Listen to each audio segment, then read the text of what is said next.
Hey there, this is Dan and you're watching The Salty Sea. Today I thought I'd make a video about getting into the game, either for the first time or expanding a new warband, on a budget, doing so kind of as cheaply as you can. You know, there's a lot of miniature games out there and there's also a ton of board games out there that are, absolutely worth your time.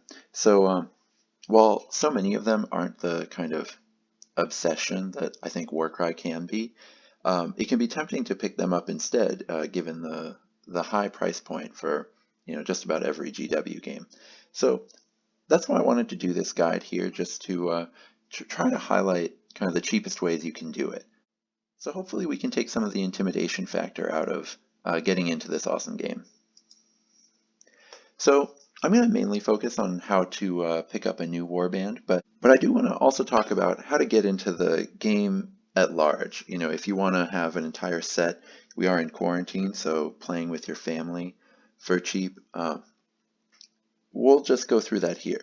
So the Catacombs box is the current starter kit that's out there. It's $210 before any kind of second seller discounts that are out there, and I'm going to be using US dollars in this video.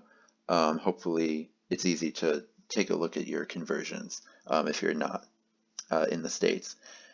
But you can also find the original starter set on eBay for anywhere between $250 to $300 US. And both of them are really good starting points for getting into the game. You know, the original was at a better price point at the back in the day, but Catacombs, I would say, given how much the OG costs now, is a better sort of overall entry point. You get to play both below and above ground games. You've got just enough above ground terrain to make those above ones work. And then, of course, the board flips to both sides, which is great. And you get the dice and everything. But you don't have to go there, and you can get an entire setup for less. So let's talk about kind of the essentials you would need to do. So, you do need 2 Warcry Warbands. I think I'm going to go more into that, but the base boxes are $50 each, so you could do that for $100. And then the core book comes out for $30, and the cards are $18. You don't really need to do anything other than that to play. The boards I think are really great, but the measurements are out there online. You can certainly make your own out of foam or cardboard or whatever you need, or even just measure out some tape on your dining room table.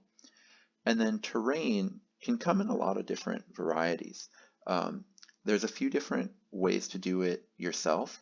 So I'll link this Geek and Sundry post that I think is really helpful for making hills, and you could do the same thing with ruins, etc., out of thick insulation foam, and that can work really well towards creating your own setup without spending a lot of money.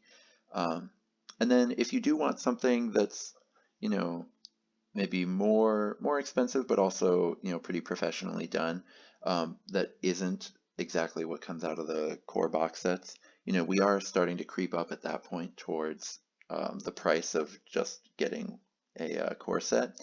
But there's a lot of really cool sort of bespoke terrain on Etsy, and then Games Workshop has alternate Warcry setups around the $90 to $100 range as well.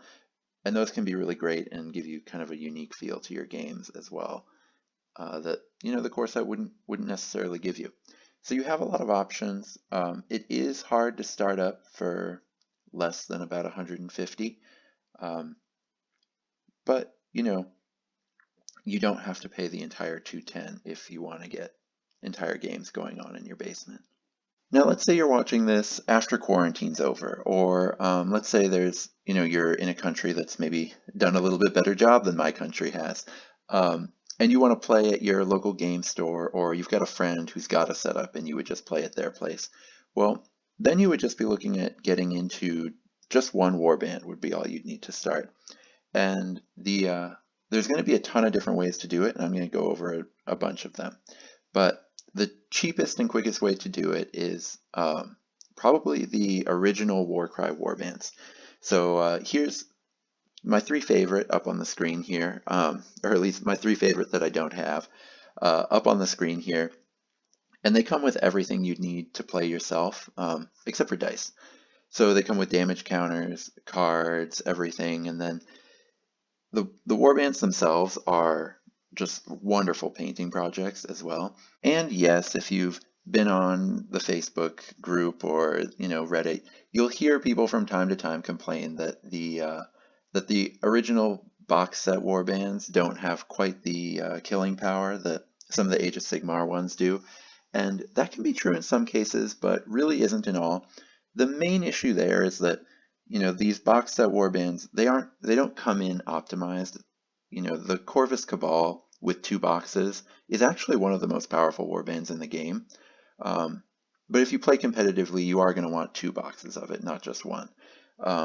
Same is true with Cypher Lords. It's a lot better with two boxes.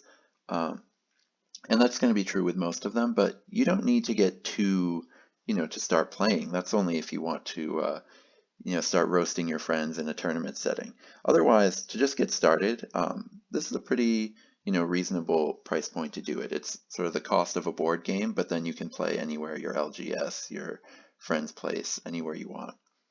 Now, getting a little bit higher up in the price point is if you go into the Age of Sigmar Warcry starter boxes.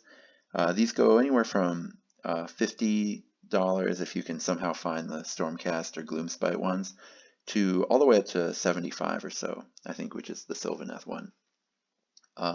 They all make at least a functional Warcry warband, though the power level differs wildly. And one other thing to note is they generally all have sort of an eye towards getting into the big game, Age of Sigmar. A lot of the time it'll just be sort of two boxes that are normally sold separately, that are sold together with a discount, basically like a miniature start collecting. And then they'll slap the Warcry tag on it and make sure that you can get to 1,000 points with it. Sometimes this ends up with something a little clunky, like the Ironjaw's Warband is a little clunky in the game. But sometimes it doesn't matter at all. So, for example, the Flesh Eater Courts one, the Skaven one, those two are just really powerful in game. And the Legions of Nagash one is pretty serious as well. Others, like, say, the Sylvaneth box, are really nice starters, even though they don't have all your options. They're still a really good place to start in with the faction, and if you love tree people, that's going to be a great option to go. It's probably still going to be better than any way that you could buy boxes of tree people and get into the game. One thing to note is these don't all stay on shelves long, so some of them you actually can't order online anymore. I did a video, and hopefully I'll be clever enough to link it up in the top right corner here, but it was a review of the 4 that all came out in a wave when Catacombs was shown, and not all of those are still available. These two, the Legions of Nagash and Sylvaneth, they came out a little more recently. So if you do buy one of these boxes, it can be a little confusing what way you're supposed to build the warband. Much more so than, say, the OG Warcry starter boxes for the bespoke to the game warbands. These, it's generally pretty clear. You only have a couple options for how to build them, but with these ones you generally have a ton of options, or you'll have more than 1,000 points, so it can be confusing to build them down. So I gave my guides for how to build the other ones in the other video, but for here, this is how I'd go into Sylvaneth and Legions of Nagash starter boxes. With Sylvaneth, I would go all scythes and with 5 Spite Revenants. It's actually really hard to get up to 1,000 points. With Spite Revenants, they cost a little more than tree revs, and they do a little more too. You'll see a lot of people suggesting to use bows in online because they cost a few more points and get you closer to 1,000, but it's a bit of a trap. The bow leader is a solid unit, but the regular Kurnoth hunters with bows just don't do damage, and that can be pretty unfortunate if you get this box and jump in and get a bit of a negative surprise there. So if you can, just build it with Scythes and the Spite Revenants, and that's a really good starter for Tree Folk. You'll be able to get some Tree Revenants later if you just really love playing with them, and then maybe some Sword Kurnoth Hunters, but at that point you're starting to climb up towards an Age of Sigmar army, which is, the point for GW of these boxes. Then if I were going to get the Legions of Nagash one, this is actually a pretty strong force in its own right. I'd build a Necromancer and the Seneschal, which is the fancy Graveguard man, and then 3 Graveguard with the Great White Blade. You might have to do some conversions for that, and then 8 Skeletons, 4 with the blade, 4 with the spear. The only thing complicated about this box that you need to remember is no shields on the Graveguard. The Graveguards with shields are just not very points efficient for what they do, especially compared to the incredible damage output of the ones with the Great Blades. I think the box comes with enough big swords to make 3 of them this way, but if it doesn't, it's absolutely worth converting up. Even just taking a sword from one of the skeletons and gluing it on to show that you've got the big swords on the Graveguard, because they're just so good.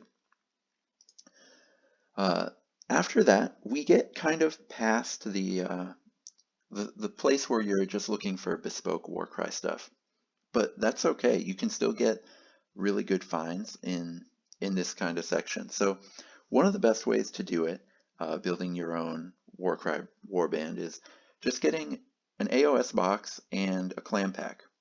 For those who don't know the jargon, the Clampack is just a hero, in its own little box, just one. So infantry boxes tend to run around $40 to $50, sometimes a little less though, and then Clampacks will be anywhere from $15 to $40. And now the price range there together ranges from anywhere from Warcry starter range to all the way up to just getting a start collecting box.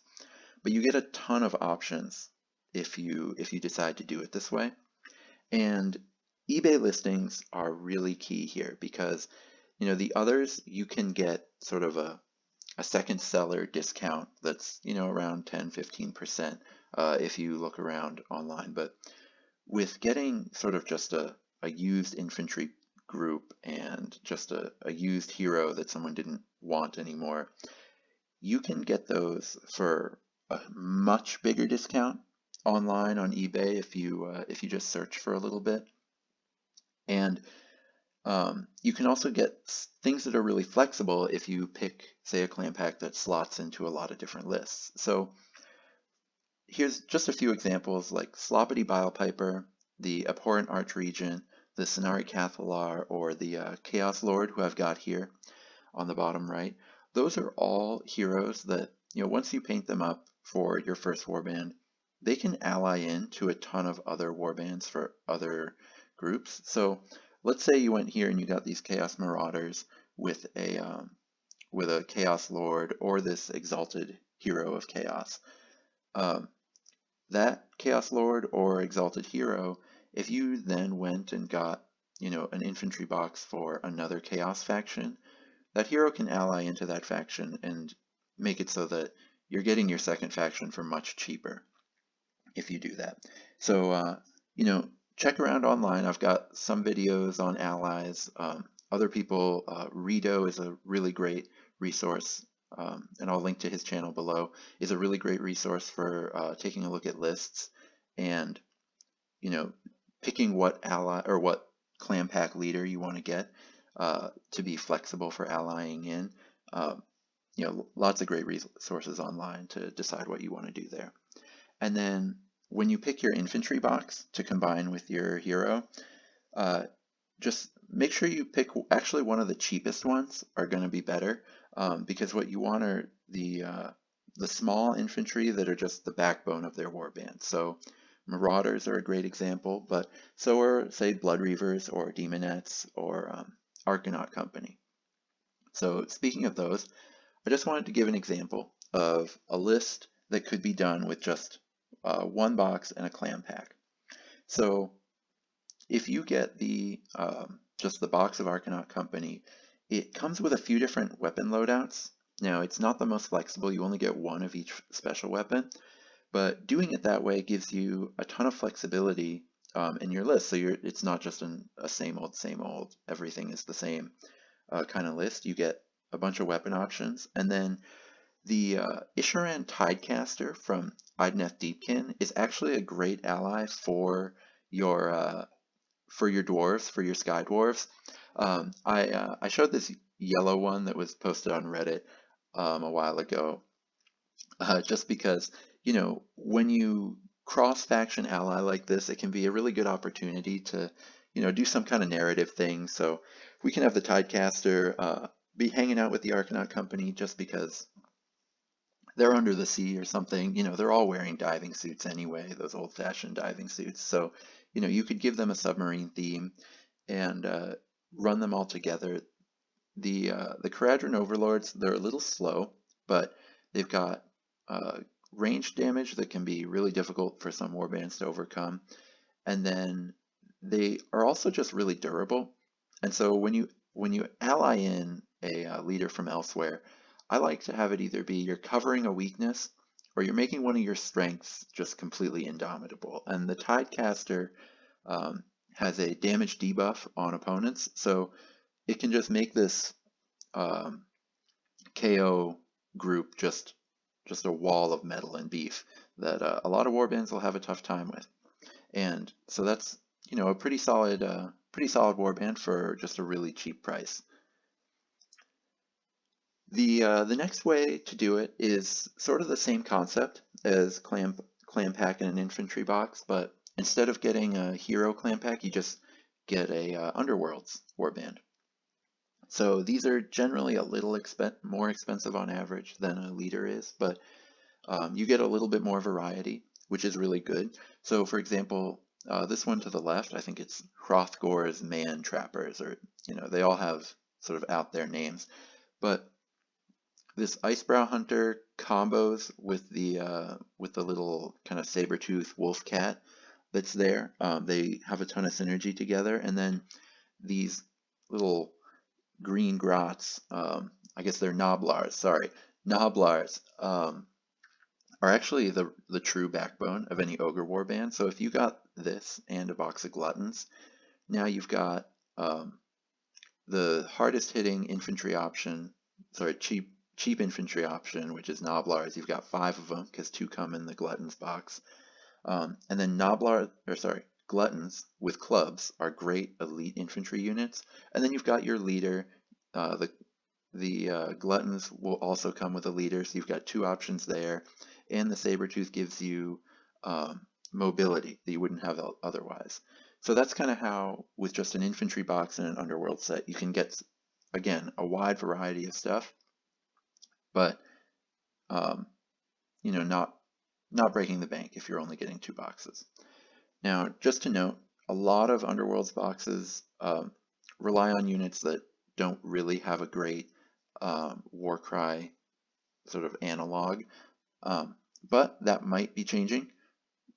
The Games Workshop preview gods just showed us a game called Bladeborn, which, if you look in the bottom right here, has a board here that doesn't look particularly like a Warcry board in that it's got hexes, but these tokens are exactly what we use in Warcry, and then these cards look extremely similar to Warcry cards, and then so do these abilities. So there's a very good chance that going forward, Underworld's warbands will have Warcry rules, and there's a very good chance that these essentially Warcry stat cards for, say, Kagra's Ravagers and the Godsworn Hunt warbands, that those are actually going to get bespoke rules for Warcry, which are going to just make them excellent points of entry into the game.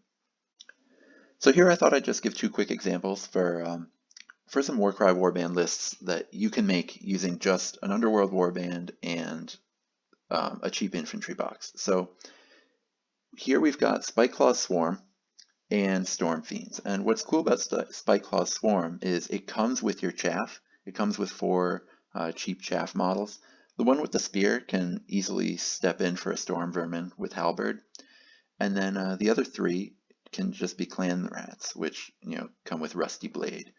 And then the leader, Spikeclaw himself, is a Claw Lord in the lore anyway, so he works perfectly. And then you just get a box of Storm Fiends, so you don't even have to get the little boring infantry. And you have a totally functional warband with just 2 boxes. And Storm Fiends aren't, the most expensive box, since it only comes with 3. Another really great find here is the Thorns of the Briar Queen. Works with the really cheap $15 Mirmorn Banshees to create 1,000 points, an 8-unit warband that's, Night Haunt is not the most popular Warcry warband, but I know a lot of people love the aesthetic, and you can get an entire pretty functional Night Haunt warband for just $40. That might be the lowest price using just GW sculpts that I show in the entire video. So this one here on the right is an awesome entry point if you just want to see what games are like at your local game store and you don't want to spend a ton of money if you don't know that you love the game. This is less than most board games, and you can just try the game out. So we're climbing up the price ladder a little bit, so I don't want to spend too much time on the start collecting boxes, but I just want to note that a lot of them give you the entire panoply of a faction's sort of options to attack with. One of the best examples is the Idoneth Deepkin box. There are Deepkin heroes that are playable in Warcry that aren't in the box, but the most competitive Deepkin lists just use everything that's in here. You can make them as Isharan, which are the defensive eels, which are better in Warcry than the offensive ones for some reason. And then, all the Namarti are just really good. If you check my middleweights video, the Namarti Thralls made it onto the list because of how good they are. But you do get, 4 different troop type options, as well as 3 different leaders that you'll have after you're done with this. And then the Foot Hero, although he's generally not a part of the most competitive Deepkin lists, he is actually really good. So if you get, board running it one way, you can run it a totally different way, and it works perfectly well. The Iron Jaws box is another example of something that just gives you a wide variety to play with. Just note that not all of them work. So for example, Daughters of Cain, a lot of the value in that box is on the big knife carriage that's in there, and that doesn't have rules in Warcry. Also, the Gloomspite start collecting has those Troggoths, which aren't in the Gloomspite faction cards. So those are harder to run. But still, the start collecting boxes, if you know that you want to get deep into the game, that's usually the best route for any faction that you know that you're going to get deep into it, but you just want to play it in Warcry first for some reason. I also just don't want to forget mentioning third-party counts as. Hopefully GW doesn't come after me for mentioning it, but there's some really good producers out there like Raging Heroes, Archvillain Games, Artisan Guild, Lost Kingdom. You can either Google them or search Etsy for licensed printers of their 3D STL files and get some really cool counts as stuff that just works perfectly in Warcry. For example, I don't love Bone Splitter sculpts, but the Artisan Guild Orc stuff can work really well for Bone Splitters or Iron Jaws, whichever one you want. Just note here, most of the stuff that's on the level of GW, as far as sort of quality of the sculpts, detail, poses, etc., most of the time that'll actually be just as expensive as GW stuff. You can find stuff that's a lot cheaper, but you'll usually pay in quality a bit. Not that you can't find stuff that's just as good as GW, you'll just have to pay the same amount. So now we've gone into sort of the wide variety of ways to do it and kind of their price points. I do want to also just mention how to get into the game competitively. Most of the entry points I've listed, or most of the lists that I've shown, have been sort of casual to somewhat tuned versions of getting into the game that are just going to be really great for playing for fun at your local game store, or getting in some beer and pretzels games with your friends, in your buddy's basement, kitchen table, wherever. But I know, eventually there will be people running tournaments, and so here are sort of my list for the best way to do it. I haven't put every single top tier warband here, but this is most of them. I've kind of ordered them by how easy it is to build them. And certainly the easiest, they're not the most powerful on this list, but you can absolutely win a tournament with them, are Flesh Eater Courts.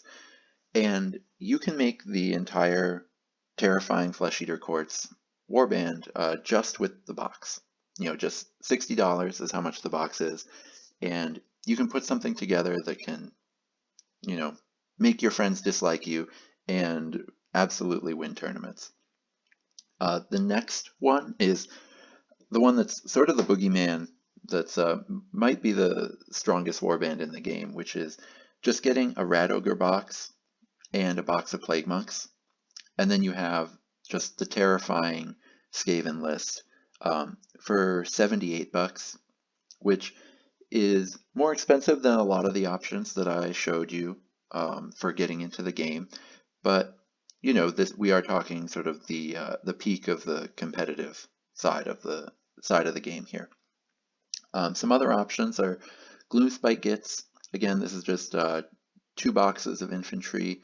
You are going to have to do some heavy conversions since the Grotz box only comes with a few netters, and the really intense, scary Gloomspite lists have just netters everywhere, so you'll need to use wire or mesh or something to simulate some nets. Legions of Nagash are actually one of the more expensive ones, but I wanted to mention them here because while a Warcry box plus a box of Vargeists gets you pretty close to an ideal Legions of Nagash list for $110, which is more than anything else I've talked about here, and frankly not reasonable.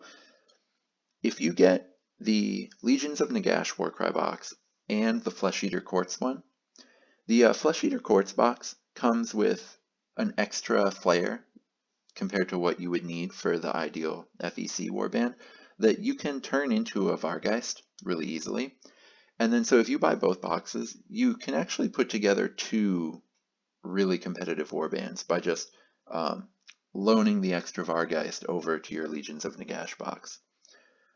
You still would want, for the perfect version of LON, you'd want to replace the Necromancer there, in my opinion, with something else, but you're still really close once you have the Vargeist, and other people prefer the Necromancer, or at least rate it a little more highly than I do. Finally, Corvus Cabal and Splintered Fang. Like I mentioned before, 2 boxes of those are, absolutely some of the more competitive things. But for the most part, things like Stormcast Vanguard, Slaanesh, Daughters of Cain, a lot of the really competitive choices probably are something where you need to be into the army to get into. You need to be mixing and matching from 3 or more kits for all of those, and for a lot of factions, most competitive entry points, you need to be doing that. But luckily with Flesh Eater Courts and Skaven, you can absolutely get into a terrifying tournament list, spending significantly less than $100 doing so. I wouldn't suggest going that route, unless you just love those factions. I wouldn't suggest going that route to start with. I'd suggest something more casual and fun to see if you love the game. But still, let's say you've got 2 warbands and now you're looking to put together something hard as nails for your 3rd one. Those are absolutely great options. So there you have my rundown of what I think are the most efficient ways to get into the game. It is a little expensive, but it doesn't have to be an arm and a leg if you come in, knowing what your options are and trying to do it efficiently. You can absolutely get into Warcry, especially if you're just going to play at your local game store for a totally reasonable price. Let me know in the comments if there's anything that you think I missed. I'd love to add it. I'd love for this to be a resource for the community, for anyone looking to jump in or even expand their collection without going too crazy. So I'm going to come in with more tactical videos later on, and until then, may all your rolls be crits.